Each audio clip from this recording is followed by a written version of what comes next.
Análise de estruturas isostáticas, módulo 2, parte 3, diagramas de esforços de estruturas bidimensionais. Neste módulo irão analisar-se estruturas bidimensionais sujeitas a pequenas deformações e deslocamentos, podendo as equações de equilíbrio ser estabelecidas na configuração indeformada, equivalente a considerar a estrutura como um corpo rígido, e sendo apresentados os seguintes conceitos fundamentais para a análise de estruturas: esforços em peças lineares e o traçado dos diagramas de esforços.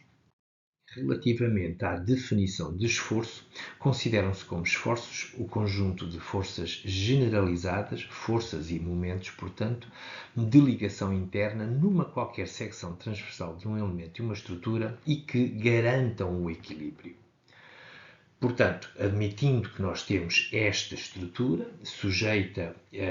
ao carregamento indicado, uma carga uniformemente distribuída P e uma força concentrada F na secção D, estrutura esta que tem dois apoios em A e em E, apoios fixos. Se nós pretendermos determinar os esforços, por exemplo, na secção C, aquilo a que nós podemos dizer é que, partindo a estrutura nessa secção C e construindo as duas subestruturas resultantes e garantindo o equilíbrio, obteremos, portanto, forças de ligação nesta secção, N, M e V, e as quais correspondem, por um lado, às forças necessárias a manter cada uma destas subestruturas em equilíbrio e, por outro, essas forças são, simultaneamente, o conjunto de esforços na secção em causa. Quanto ao sistema de eixos de referência, o sistema local de eixos x, y, z é escolhido de forma a que o eixo x coincida sempre com o eixo da peça linear e os eixos y e z formam com o eixo x um sistema de eixos direto. Ou seja, no caso das estruturas planas, e atendendo a que as cargas são usualmente verticais de cima para baixo, considera-se que o eixo Z é vertical de cima para baixo, positivo, e, portanto, o eixo Y é considerado perpendicular ao plano da estrutura. Portanto, será este o sistema de eixos para um elemento plano, o eixo X coincide com o eixo do elemento, o eixo Z é positivo para baixo e o eixo Y é positivo apontando para o utilizador. O elemento é referenciado como tendo uma extremidade inicial e, consequentemente, uma extremidade final. No que diz respeito ao sinal dos esforços, portanto, o sentido dos esforços vai depender da faceta considerada como referência. Dada a orientação que atrás estabelecemos, considera-se como faceta positiva aquela que tem a normal exterior orientada no sentido positivo do eixo da barra, eixo X, portanto, da figura. A faceta positiva, portanto, é aquela que tem o eixo coincidente e, portanto, será, em geral, a faceta da direita num elemento orientado da esquerda para a direita. E a faceta que tem uma normal exterior com orientação contrária ao eixo, ou seja, a extremidade inicial do elemento, passa a ser designada de faceta negativa. Em termos de convenção, consideram-se como positivos os esforços orientados segundo o sentido positivo dos eixos, nas facetas positivas, ou seja, na extremidade final do elemento, ou segundo o sentido negativo, nas facetas negativas, extremidade inicial. Este é um aspecto muito importante e que, assumo, conduz no início a algumas confusões, pela razão pela qual chamo desde já a atenção. No que diz respeito às designações dos principais esforços que existem em estruturas tridimensionais ou planas, vejamos, temos as forças segundo o eixo da barra, são o esforço normal ou o esforço axial, e usualmente representa-se pela letra N. Temos a força segundo Y, o esforço transverso segundo Y, representado como um VY. A força segundo Z, ou seja, o esforço transverso segundo Z, o VZ, que é o esforço que temos nas estruturas planas. E depois temos três momentos nas estruturas tridimensionais. O MX, que é o momento torsor, usualmente identificado pela letra T. E depois temos o momento segundo Y, o momento fletor segundo Y, ou MY, que é o que temos em estruturas bidimensionais. E temos finalmente o momento segundo Z, ou seja, o MZ, como o último esforço em estruturas tridimensionais. Pensando nas estruturas planas novamente, sabemos que a extremidade da direita de um elemento constitui a sua faceta positiva. Nessa faceta positiva teremos os esforços positivos se forem orientados segundo os eixos positivos dessa faceta, e no início do subelemento seguinte, ou do elemento seguinte, teremos a faceta negativa, sendo positivos os esforços orientados no sentido negativo dos eixos desta faceta. E então vejamos, o esforço N positivo segundo X é positivo na faceta positiva se tiver a orientação da esquerda para a direita, já na faceta negativa, porque por equilíbrio será uma força com sentido contrário, teremos o esforço positivo se for contrário ao sentido do X. A mesma coisa com o esforço transverso, ele será positivo se apontar para baixo na faceta positiva e será positivo na faceta negativa se apontar para cima. Quanto ao momento, ele será positivo se conduzir, digamos assim, a rotações no sentido anti-horário na faceta positiva e, consequentemente, será positivo na faceta negativa se for no sentido horário. Quando pensamos num único elemento, já sabemos que a faceta positiva é à direita, num elemento orientado da esquerda para a direita, logo a faceta negativa será a inicial e, como vemos, neste elemento teremos como esforços positivos o esforço positivo a apontar da direita para a esquerda, o esforço transverso positivo a apontar de baixo para cima e o momento fletor no sentido horário como positivo. Em estruturas tridimensionais, vou apenas referenciar os esforços positivos na faceta positiva, ou seja, na faceta extrema do lado direito, digamos assim, atendendo ao sentido do eixo do X. Teremos como um esforço axial positivo orientado com o eixo, a mesma coisa para o momento torsor. Temos um esforço transverso positivo apontando segundo Z, o esforço transverso segundo Z. Teremos um esforço transverso segundo Y apontando segundo o eixo Y, um momento torsor apontando segundo X, um momento fletor segundo Y apontando segundo o eixo Y para ser positivo e finalmente o momento Z também como positivo apontando segundo o eixo Z. Os diagramas de esforços, que é aquilo que nós pretendemos passar a dominar, correspondem à variação dos esforços ao longo das barras, ou seja, segundo o seu eixo X, entre os valores registados nos extremos, os quais teremos as denominadas forças de ligação. Funções dos esforços são as expressões que representam os esforços em função dessa coordenada x da peça e que dependem das forças de ligação e dos carregamentos existentes ao longo da barra. E, portanto, iremos ter uma função para cada um dos esforços e, portanto, teremos 6 funções de esforço em estruturas tridimensionais, estas 6 aqui indicadas, ou apenas 3 em estruturas bidimensionais, em que será o NX, o VZ de x e o MY de x. Comecemos então com um exemplo 1, em que uma estrutura simples, uma consola, com um vão L e que tem, orientada, portanto, de A para B e que está sujeita a apenas duas forças concentradas, a força F1 e F2, ambas aplicadas na extremidade B. Determinem-se para esta estrutura, portanto, os esforços na secção C à distância x da extremidade livre. Para que a determinação dos esforços seja possível, em primeiro lugar, e como sempre, há que verificar a estatia da estrutura e calcular as respectivas reações. Procedendo ao cálculo da estatia, sabendo que a estrutura é uma estrutura plana, temos três equações disponíveis. Neste caso,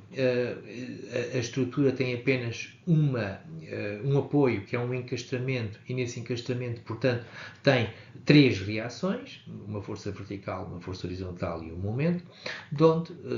sendo três as reações, temos que a estatia exterior, que será o número de reações menos o número de equações, será 3 menos 3 igual a 0 e, consequentemente, esta é uma estrutura exteriormente isostática. Sendo um elemento único, ela é uma estrutura interiormente isostática e, finalmente, se é exteriormente isostática e interiormente isostática, ela naturalmente que será globalmente isostática.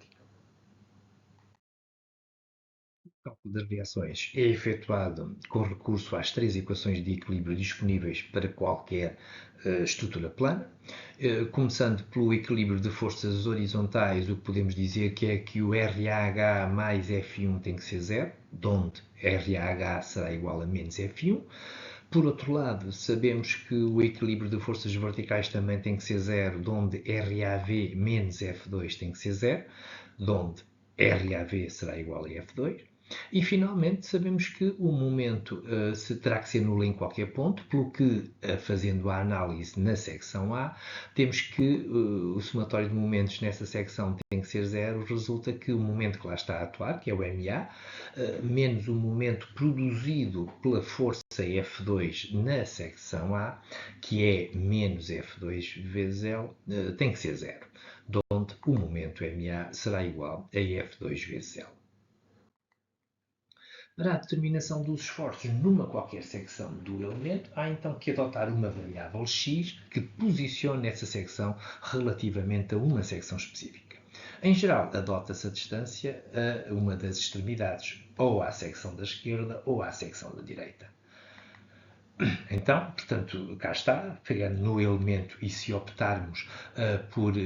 adotar a distância à secção A, a posição x será medida desta forma. Se optarmos a distância à secção B, então o x será medido em sentido contrário e será, portanto, de acordo com a figura aqui representada.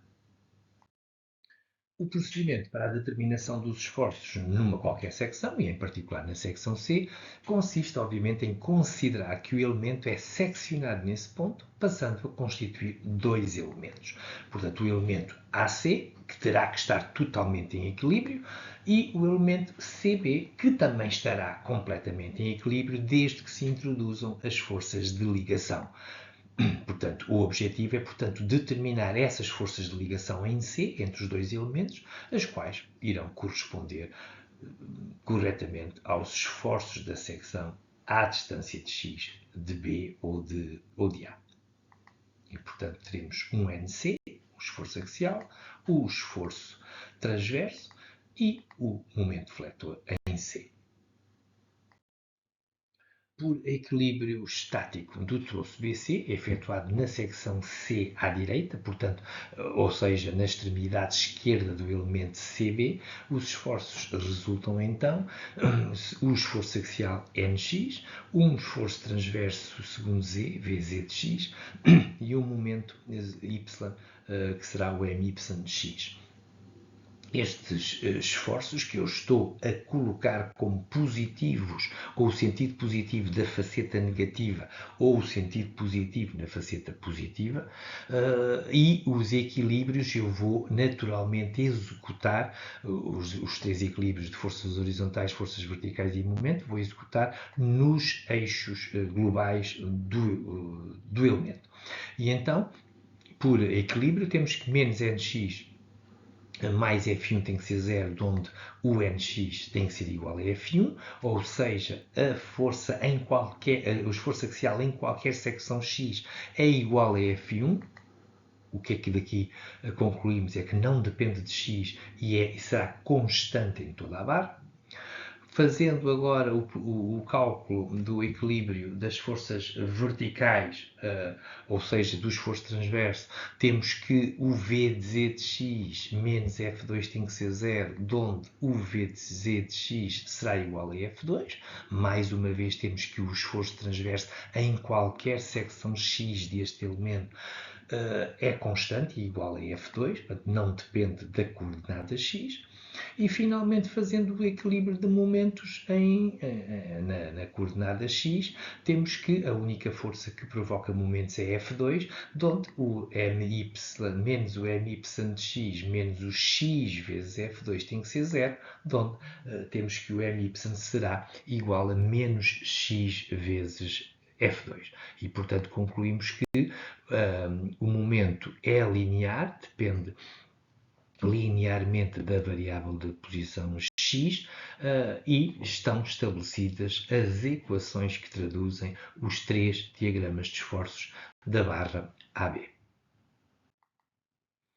Podemos então agora finalizar representando esses diagramas. Sabemos que o esforço axial à esquerda em A será igual ao valor à direita e ambos valerão F1 e são ambos positivos de tração, portanto é constante I de tração, daí o sinal mais e a representação para o lado superior do eixo do X. Por outro lado, o diagrama de esforço transverso também vemos que é sempre positivo e vale F2 e é constante em toda a barra, portanto F2 à esquerda, F2 à direita e é constante em toda a barra e é positivo. E finalmente temos o diagrama de momento fletor, que temos que ter em atenção que, dada a convenção adotada para a representação dos momentos em projeto, em que vamos representar do lado superior os momentos que dão trações na fibra de cima e em baixo os momentos que dão trações na fibra de baixo, consequentemente, os momentos negativos aparecem-nos em cima e os momentos positivos aparecem-nos em baixo. E, portanto, é esta a convenção que se adota e, como tal, como o momento em A será menos L vezes F2, o momento em B é zero e, portanto, varia linearmente entre estes dois valores, passando, portanto, e sendo negativo em todo o vão. A elaboração dos diagramas de esforços pode também ser efetuada a partir da análise do elemento equilibrado, logo global. Portanto, nós sabíamos quais eram as forças atuantes F1 e F2, procedemos ao cálculo das reações e concluímos que a reação de esforço axial é igual e com sentido contrário a F1, a reação vertical é igual a F2 com sentido contrário à força atuante, e o momento é o momento F2 vezes L. Agora, se eu tenho isto e não tenho cargas no vão, estou em condições de traçar os diagramas de esforços do elemento, sabendo que os esforços são positivos à direita se estiverem de acordo com esta convenção de sinais, esforços positivos na faceta positiva, ou serão positivos à esquerda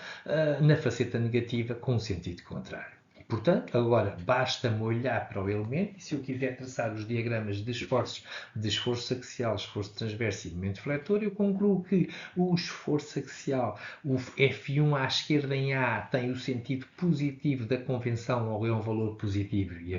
e o esforço axial vale F1 em A. Em B vale o mesmo F1 e é também positivo de acordo com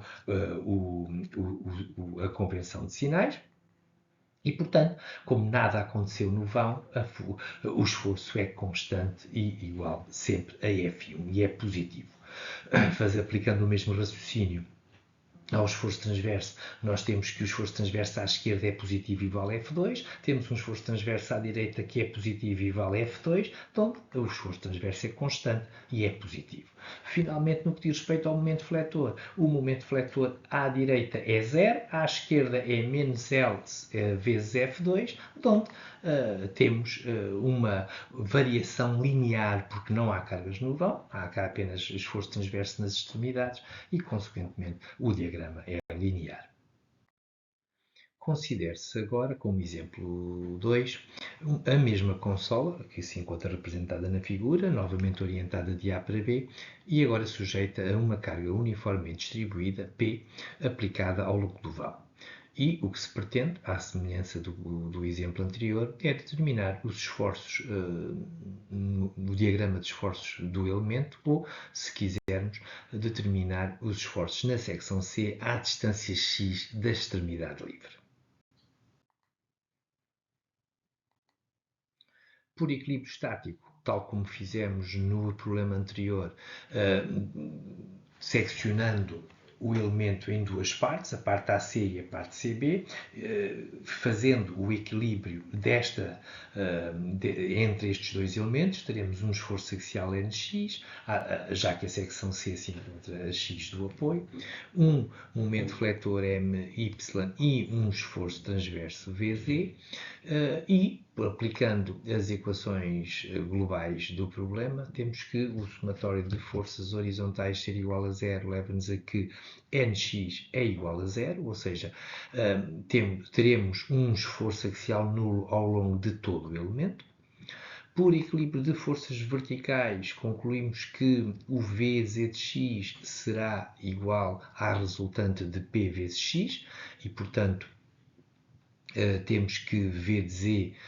será igual a P vezes X, ou seja, o esforço transverso será nulo em B e variará, crescerá com X de uma forma linear.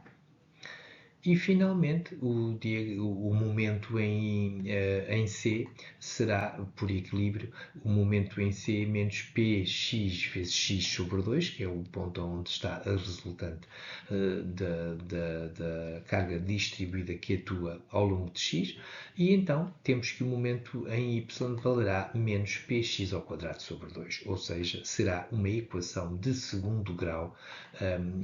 ao longo do elemento AB. Passando agora ao traçado do diagrama de esforços, concluímos que o diagrama de esforço axial, como a barra não tem cargas axiais, o esforço axial é nulo em toda a barra. Passando ao diagrama de esforço transverso, o que vimos foi que o esforço transverso à esquerda vai valer P vezes L, à direita será zero e, portanto, teremos uma variação linear do diagrama de esforço transverso entre as duas secções. Aqui, aquilo a que eu chamo a atenção é que o esforço transverso para uma carga uniforme, atuando de cima para baixo, é sempre decrescente, sendo a inclinação do diagrama igual à carga atuante, à carga P.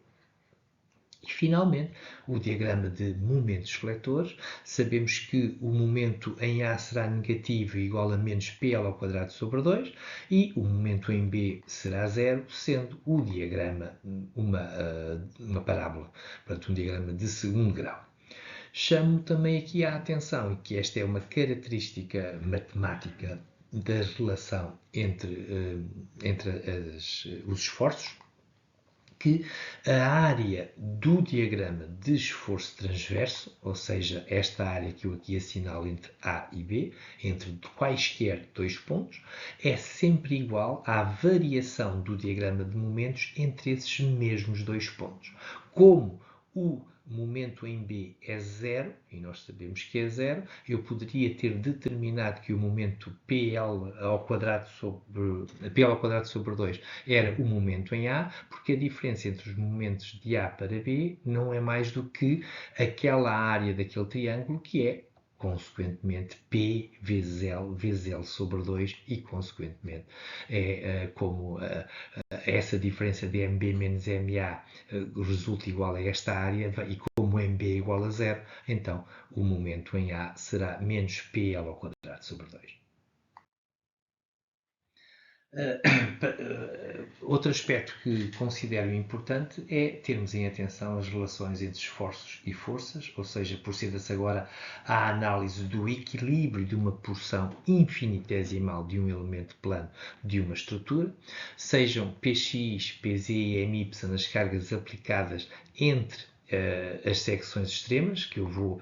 considerar de uma porção elementar infinitesimal de elemento e, portanto, uma porção dx desse elemento, teremos estas cargas e vejamos, sei que à esquerda eu terei um n, um v, z e um m, y, e à direita terei, obviamente, um n mais dn, terei um v, z mais dvz e terei um my mais dmy. Vejamos então, ou estabeleçamos o equilíbrio deste elemento e vejamos as relações entre os esforços. Estabelecendo os equilíbrios de momentos e de forças, o que é que resulta? Se fizermos o somatório de forças horizontais, temos que n mais dn à direita, mais o px vezes dx, carga, digamos assim, segundo a barra, menos o n da esquerda tem que ser 0, de onde corta o n corta com o n, e então temos que dn sobre dx mais px igual a 0, ou seja, que a primeira derivada do esforço axial é igual a menos px, ou seja, é igual à carga com sentido negativo, com sinal negativo. Procedendo ao mesmo raciocínio para a força segundo Z, ou seja, o corte, temos à direita VZ mais DVZ, no vão temos PZ vezes DX e à esquerda temos menos VZ, de onde os VZs cortam e obtemos o mesmo resultado, ou seja, DVZ sobre DX mais PZ ser 0, ou seja, a primeira derivada do esforço transverso não é mais do que o valor negativo da carga atuante, PZ. Finalmente, procedendo da mesma forma para o momento, o estabelecimento do equilíbrio de momentos numa qualquer secção, e estou aqui a fazê-lo na secção à esquerda, tenho que o momento à direita, que é o my mais dmy, mais o eventual momento distribuído que possa existir vezes o vão, que é my vezes dx, se subtrairmos o momento provocado pelo esforço transverso à direita, que é o vz mais dvz vezes dx, mais o momento provocado pelas cargas atuantes e depois subtrairmos o momento à esquerda, que é o my, podemos então eliminar o my, não é? Portanto, porque é um menos o outro, e depois podemos eliminar os termos infinitesimais de ordem superior, que são os dvz vezes dx ou os dx vezes dx, portanto, estes dois termos podem ser eliminados, sobrando apenas, portanto, o dmy sobre dx mais my igual a vz, que é outra das informações importantes, ou seja, se não houver momento distribuído tanto na barra, o my pequenino, vemos que a primeira derivada do momento não é mais do que o esforço transverso. Passemos agora à análise das equações resultantes anteriormente apresentadas e vejamos que tipo de conclusões ou de comentários é que eles permitem estabelecer relativamente a cada um dos esforços. Começando pelo esforço axial, admitindo que o Px é igual a 0, então o dn dx é igual a 0, ou seja, o n será constante, ou seja, se a carga axial no vão for nula, o esforço axial no elemento é obrigatoriamente constante ou nulo. Um diagrama deste tipo, ou nulo ou constante. Se a carga for constante, então o dn dx será igual a menos vezes a constante, ou seja, então o diagrama será linear, o diagrama de esforço axial, e se a carga, portanto, axial no vão for constante, a variação do esforço axial é linear e o diagrama é sempre a decrescer ao longo do vão. Portanto, para uma carga axial segundo o eixo da barra, o diagrama de esforço axial é decrescente, sendo naturalmente o declive da reta igual ao valor da carga distribuída. Procedendo à mesma análise ao esforço transverso, obtemos as mesmas conclusões. Se a carga for nula, então o diagrama de esforço transverso, a primeira derivada será nula, porque o diagrama de esforço transverso ou é constante ou é nulo. Portanto,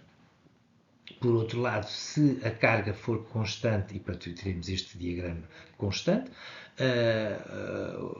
em termos de esforço transverso, ou nulo, e se a carga for constante, a primeira derivada será, portanto, igual a menos esse valor que é constante, a primeira derivada do esforço transverso, e, consequentemente, concluímos que o diagrama de esforço transverso será obrigatoriamente linear e, como tal, teremos um diagrama para este tipo de carga, a apontar de cima para baixo, um diagrama que afunda sempre e essa inclinação é igual à carga atuante. Finalmente, na análise relativa ao momento fletor, se não existirem momentos uniformemente distribuídos na peça, então sabemos que a primeira derivada do momento é igual ao diagrama de esforço transverso. Portanto, se os momentos aplicados no vão forem nulos, o diagrama de esforço transverso é igual à primeira derivada do momento fletor. E se o esforço transverso é nulo, o diagrama de momentos é constante. Se o esforço transverso é nulo, o diagrama de momentos é constante. Se o esforço transverso for constante, o diagrama de momentos é linear. Se a carga que atua na barra for uniforme, o diagrama de esforço transverso é linear e o diagrama de momentos resulta parabólico. Portanto, para uma carga constante, a relação entre a carga e o esforço transverso, já vimos, a carga é a primeira derivada do esforço transverso, portanto, se a carga é constante, o diagrama de esforço transverso é de 1 grau superior, ou seja, é linear, e como o esforço transverso é a primeira derivada do momento fletor, já vimos que se o esforço transverso for linear, o diagrama de momentos é parabólico, ou seja, é de 2º grau. Também sabemos pela matemática que sempre que uma função como a do momento que tem como primeira derivada outra função, quando essa primeira derivada se anula, então atinge-se um máximo. O momento irá apresentar um máximo quando o esforço transverso for nulo. E como é que eu posso determinar esse momento? Posso determiná-lo por duas vias, ou por equilíbrio, fazendo o equilíbrio do elemento nesta secção, ou então através do conceito das áreas do diagrama. Eu sei que este momento máximo menos o momento na origem é igual à área do diagrama, ou seja, a variação de momentos entre duas secções é igual à área do diagrama do esforço transverso. Finalmente, resumindo os conceitos que acabámos de ver, a variação do momento fletor depende dos momentos aplicados e do esforço transverso. Da análise das equações anteriores, permite-nos concluir que, se a carga for nula, o esforço transverso é constante e o momento fletor será linear. Se a carga for constante, o esforço transverso é linear e o momento fletor será de 2º grau, parabólico. Se a carga for linear, ou seja, do tipo triangular, o esforço transverso será de 2º grau e o momento fletor será de 3º grau. E, portanto, generalizando, se a carga for de grau n, o esforço transverso será de grau n mais 1 e o momento fletor de grau n mais 2. No caso das estruturas planas, omite-se em geral o índice V do esforço transverso e o Y do momento fletor, e por isso fica apenas esforço transverso V e momento fletor M. Se existirem cargas concentradas no vão, estas constituem singularidades do ponto de vista matemático, traduzindo-se numa variação brusca dos esforços na secção onde a carga concentrada se encontra aplicada. E, portanto, a carga concentrada irá, por isso, alterar o andamento dos diagramas dos esforços, traduzindo-se em numa descontinuidade do diagrama na secção onde está aplicada, no caso dos esforços axiais ou transversos, ou num ponto anguloso no diagrama de momentos fletores. No presente módulo, procedeu-se à apresentação dos conceitos fundamentais na análise de estruturas bidimensionais, ou seja, os esforços em peças lineares e o traçado de diagramas de esforços.